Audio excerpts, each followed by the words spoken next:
प्रश्नावली 12.2 का question number 4 देखिए। एक कलमदान घनाभ के आकार की एक लकड़ी से बना हुआ है जिसमें कलम रखने के लिए 4 शंक्वाकार गड्ढे बने हुए हैं। देखिए ये कलमदान बना हुआ है लकड़ी का, जिसमें 4 हमें गड्ढे बने हुए हैं जिसमें हमें कलम रखनी है। घनाभ की सीमाएं दे रखी है 15, 10, 3.5। प्रत्येक गड्ढे की त्रिज्या दे रखी है 0.5 सेंटीमीटर और गड्ढे की गहराई दे रखी है 1.4 सेंटीमीटर। पूरे कलमदान में लकड़ी का आयतन ज्ञात करना है। देखिए घनाभ की विमाएं दे रखी हैं, जो हमें घनाभ की विमाएं घनाभ की विमाएं जो दे रखी हैं, ये दे रखी है हमें 15 सेंटीमीटर गुना 10 सेंटीमीटर और गुना 3.5 सेंटीमीटर। ये हमें घनाभ की विमाएं दे रखी हैं। जब विमाएं दे रखी होंगी तो इसका हम आयतन निकालेंगे। तो इसलिए घनाभ का आयतन तीनों की हम आपस में गुणा कर देते हैं। तो 15 गुना 10 गुना 3.5। अब देखिए यहाँ से पॉइंट लाते हैं, नीचे हमारा 10 आ जाता है। इस 10 से ये 10 काट दीजिए, ये बचा हमारा 15 गुना 35। इसकी दोनों की मल्टीप्लाई कर लीजिए। 15 बजे 75 से 7, 15 से 45 और 7 52। 525 घन सेंटीमीटर इसका हमारा घनाभ का आयतन आ जाता है।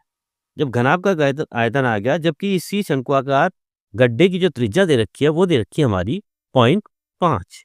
यहाँ लिखेंगे शंक्वाकार गड्ढे की त्रिज्या जो दे रखी है हमारी, शंक्वाकार गड्ढे की त्रिज्या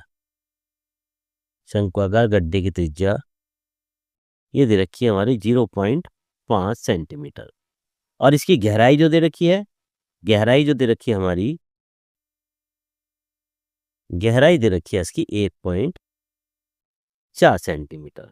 अब इसका प्रत्येक शंक्वाकार गड्ढे का आयतन निकालना पड़ेगा। यहाँ लिखेंगे हम प्रत्येक शंक्वाकार गड्ढे का आयतन।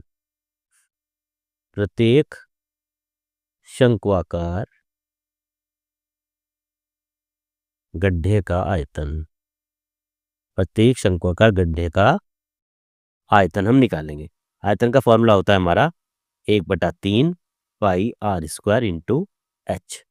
या मान रख दीजिए 1/3 इंटू पाई का मान होता है हमारा 22/7 इंटू आर यानी त्रिज्या, इसका मान है हमारा 0.5 का स्क्वायर इंटू एच मान दे रखा है 1.4। खोल लीजिए इसको। 1/3 इंटू 22/7 इंटू 0.5 इंटू 0.5 इंटू 1.4। देखिए यहाँ से ऊपर से पॉइंट उठाया नीचे 10, यहाँ से पॉइंट उठाया यहाँ नीचे 10, यहाँ से पॉइंट उठाया यहाँ पर भी नीचे 10 आ जाता है। अब चाहे तो आप यहीं पे काट दीजिए, चाहे अगली लाइन में काट लीजिए, मर्जी है आपकी। चलिए यहीं काट के देखते हैं। 5 से काटिए, 5 दूनी 10 आ जाता है। यहाँ 2 से काटिए, 2 सत्ते 14। इस 7 से ये 7 काट दीजिए, फिर दोबारा काटिए, 5 एकम 5, 5 दूनी 10, यहाँ पर भी कट जाता है। अब इस 2 से 22 काट दीजिए, 2 से काटिए 22, 11 बच जाता है। अब ऊपर संख्या बची हमारी केवल 11 और नीचे हमारी संख्या बची 10 यहाँ है, 3 यहाँ है, 10 दिया 30। तो ऊपर बची हमारी 11 बटे नीचे बची हमारी 3 गुना 10। तो ये आ जाती है हमारी 11/30। 11/30 घन सेंटीमीटर हमारा इसका ये आ जाती है प्रत्येक शंक्वाकार गड्ढे का आयतन आ जाता है हमारा। यहाँ पर हमारा प्रत्येक शंक्वाकार गड्ढे का आयतन आ जाता है हमारा 11/30। लेकिन यहाँ पर क्योंकि हमारे कलमदान में कुल 4 गड्ढे हैं, तो इस संख्या को हमें 4 से गुणा करना पड़ेगा, मल्टीप्लाई हमारी यहाँ पर करनी पड़ेगी। यहाँ लिखेंगे क्योंकि हमारी जो कलमदान है, क्योंकि कलमदान में 4 गड्ढे हैं,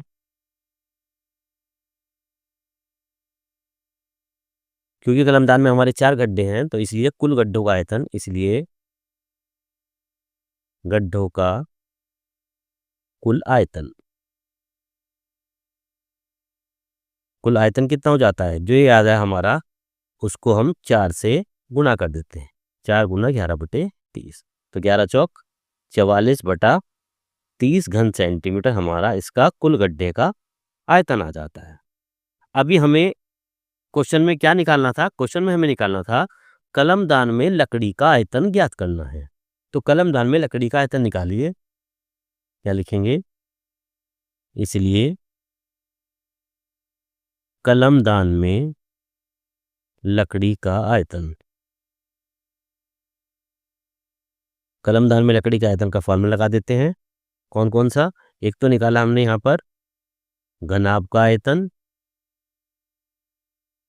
घनाभ का आयतन प्लस गड्ढों का कुल आयतन, सॉरी घनाभ के आयतन में से इसको माइनस करेंगे गड्ढों के कुल आयतन को, माइनस गड्ढों का कुल आयतन।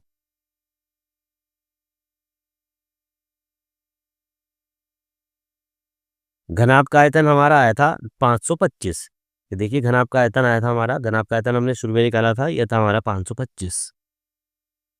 ये आया था हमारा 525 माइनस गड्ढों का कुल आयतन, गड्ढों का कुल आयतन है हमारा 44/30, तो 44/30। यहाँ पर 30 हम एलसीएम ले लेते हैं, लघुत्तम ले लेते हैं।